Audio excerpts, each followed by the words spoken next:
অপর্ণাকে ফাঁদে ফেলতে গিয়ে অপর্ণার কাছে উচিত শিক্ষা পেল শালিমার। অপর্ণাকে খুঁজতে এসে মহা বিপদে পড়ল অর্জু। সম্পূর্ণ জানতে আমাদের এই ছোট্ট চ্যানেলটি সাবস্ক্রাইব করে সাথে থেকো। আজকের পর্বের এপিসোডে দেখা যাবে বেহুশ অবস্থায় অপর্ণা অর্জুর সঙ্গে নাচ গান করছিল। অর্জু বারবার করে অপর্ণাকে থামানোর চেষ্টা করছিল, কিন্তু কোনোভাবেই অপর্ণা থামছে না। অর্জু অপর্ণাকে কোলে তুলে ঘরে নিয়ে যায়। এই সব কিছু লুকিয়ে লুকিয়ে দেখতে থাকে শালিমার। এদিকে মানুষই এসে বলে, কি ব্যাপার, পার্টি কি শেষ হয়ে গেছে? আরজুদা আর অপর্ণা কাউকেই তো দেখতে পাচ্ছি না। ওফ, আজকেও চান্সটা মিস করলাম। অপর্ণার মান সম্মান নষ্ট করতে পারলাম না। যাই হোক, কালকে আমি কিছুতেই মিস করব না। কালকে কিছু একটা করে অপর্ণাকে অপমান করতেই হবে। এই বলে চলে যায় মানুষই। ওদিকে অপর্ণা তো রোমান্টিক মুডে আছে, আরজুর সঙ্গে জড়িয়ে আছে, যাচ্ছাতাই কথা বলছে। আরজু তো অপর্ণার মুখে এসব কথা শুনে অবাক হয়ে যায়। বারবার করে অপর্ণার হুঁশ ফেরানোর চেষ্টা করে, কিন্তু কিছুতেই অপর্ণার হুঁশ ফেরাতে সম্ভব হচ্ছে না আরজু। এই করেই সকাল হয়ে যায়। আর সকাল হতেই অপর্ণা দেখতে পায় যে আরজুর শার্ট অপর্ণার গায়ে, যেটা দেখে অপর্ণা পুরো অবাক হয়ে যায়। অপর্ণা বলে, সে কি স্যার, আপনার শার্ট আমার গায়ে কেন? আর তখনই আরজু বলে, কেন, তুমি বুঝতে পারছো না আমার শার্ট তোমার গায়ে কেন? তুমি কাল রাতে কি করেছো তুমি ভুলে গেছো অপর্ণা? অপর্ণা তো লজ্জায় পেয়ে যায়। এরপর দুজন মিলে রেডি হয়ে গার্ডেনে চলে আসে। গার্ডেনে এসে একে অপরের দিকে চাকায়। আর তখনই অপর্ণা বলে, আচ্ছা ভাইয়ের দিদি এখানে থাকলে খুব ভালো হতো না? আর তখনই আরজু বলে, ওরা হয়তো ঘুমোচ্ছে, ওদেরকে ডিস্টার্ব করো না। অপর্ণা বলে, তাও আমি একবার ফোন করে দেখি। এই বলে অপর্ণা ফোন করে, কিন্তু কিছুতেই ফোন ধরছে না। অপর্ণা বলে, ঠিক আছে, আমি এক্ষুনি দাদাকে ডেকে নিয়ে আসছি।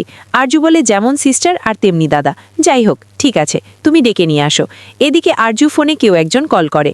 আরজু কথা বলতে বলতে সেদিকটায় চলে যায়। অপর্ণা যেই না রুমের ভিতরে ঢুকতে যাবে, আর তখনই অপর্ণার পায়ে কারেন্টের শক লাগে। ওদিকে শালিমা এই সব কিছু করছে, সেটা বুঝতে পারছে না অপর্ণা। অপর্ণাকে কারেন্টের শক দিয়ে নিজেই অপর্ণার কাছে এসে বলে, আরে তোমার কি হয়েছে? আমি তোমার দিদি হই, তুমি আমার কাছে বলতে পারো। অপর্ণা বলে, না না, কিছু একটা শক লাগলো মনে হলো। আর তখনই শালিমার বলে, কই না তো, এখানে কিছুই নেই।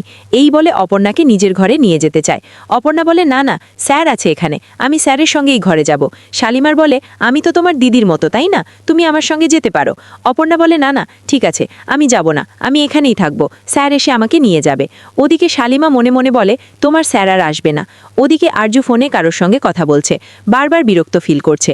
লোকটি তখন বলে, আপনি যদি আমার সঙ্গে দেখা না করেন, তাহলে আপনার সঙ্গে কি ঘটেছিল, আপনি কিভাবে নানানন্দিনীর খুনের সঙ্গে জড়িত হয়েছিলেন, সব কিছু আমি সবার সামনে বলে দেব। এই কথা শুনে চমকে ওঠে আর ভয় পেয়ে যায় আরজু। আরজু তখন বলে, হ্যাঁ আমি তোমার সঙ্গে দেখা করব, বলো কোথায় আসতে হবে। এই বলে আরজু চলে যায়। ওদিকে অপর্ণা আরজুর জন্য অপেক্ষা করছে, কিন্তু আরজু তো আসছে না। এরপর শালিমার অপর্ণাকে নিয়ে যায় নিজের ঘরে, আর গিয়ে দুধ খাইয়ে দেয়। অন্যদিকে অর্ক মানসীকে বলে, এই অর্ক, আমরা একটা পার্টিতে যাব, সেখানে কপালদের যেতে হবে, তাই আমরা দুজন যাব। আর তখনই অর্ক বলে, তাহলে দাদাকেও আমাদের সঙ্গে যেতে হবে। এই কথা শুনে মানসী বলে, উফ, সবখানেই শুধু দাদা দাদা আর দাদা। যাই হোক, যাও, তোমার যা ইচ্ছে তুমি তাই করো। অর্ক চলে যায় আরজুকে ডাকতে। ওদিকে শালিবার অপর্ণাকে বলে, তুমি আজকে এই ঘরে থেকে যেতে পারো। অপর্ণা বলে, না না, আমার ভাই আছে, আমি ভাইয়ের কাছে যাব। আর তখনই আরজু ফোন করে অপর্ণাকে আর বলে, অপর্ণা, আমি একটা কাজে বের হয়েছি, তোমার সঙ্গে রাত্রে দেখা করছি। এই বলে ফোনটা রেখে দিবে। অপর্ণা বলে, স্যার আপনার সঙ্গে আমার কিছু কথা আছে। কিন্তু আরজু অপর্ণার কোনো কথাই শুনল না, ফোনটা কেটে দিল, যেটা দেখে অপর্ণার মনটা ভীষণ খারাপ হয়ে গেল। এরপর তো আরজু ফোন রেখে দেয়। অপর্ণাও নিজের ঘরে চলে যায়। এদিকে শালিমা এসব দেখে হাসতে লাগে। অন্যদিকে অর্ক এসে বলে, এই সিস, তুমি আমাদের সঙ্গে পার্টিতে যাবে? আর তখনই অপর্ণা বলে, না ভাই, তোমরা যাও, আমি যাব না। আর তখনই অর্ক বলে, কেন যাবে না, দাদা কোথায়? অপর্ণা বলে, তোমার দাদা একটু কাজে বের হয়েছে, তোমরা যাও। এরপর তো অর্করা পার্টিতে চলে যায়। এদিকে অপর্ণা বলে, খুব মন খারাপ লাগছে, যাই একটু গার্ডেনে গিয়ে ঘুরে আসি। অপর্ণা যখন গার্ডেনে যাচ্ছিল, তো ওখানে কেউ একজনকে দেখতে পায়। সেই লোকটিকে দেখতে পায় এর আগে যাকে একটা হোটেলে দেখেছিল। অপর্ণা বলে, সেই লোকটি না, যাই আমি একবার লোকটির সঙ্গে দেখা করে আসি, লোকটি কি আমাকে চিনতে পারবে? অপর্ণা লোকটির সামনে গেলেই আর লোকটি অপর্ণাকে না চেনার ভান করে, আর সেখান থেকে ছুটতে চলে যায়, সাথে একটা চিরকুটও ফেলে রেখে যায়। অপর্ণা বলে, লোকটি আমাকে না দেখার ভান করে চলে গেল কেন, আর এই চিরকুটেই বা কি লেখা আছে? এরপর অপর্ণা সেই চিরকুটটা লেখা দেখতে পায়।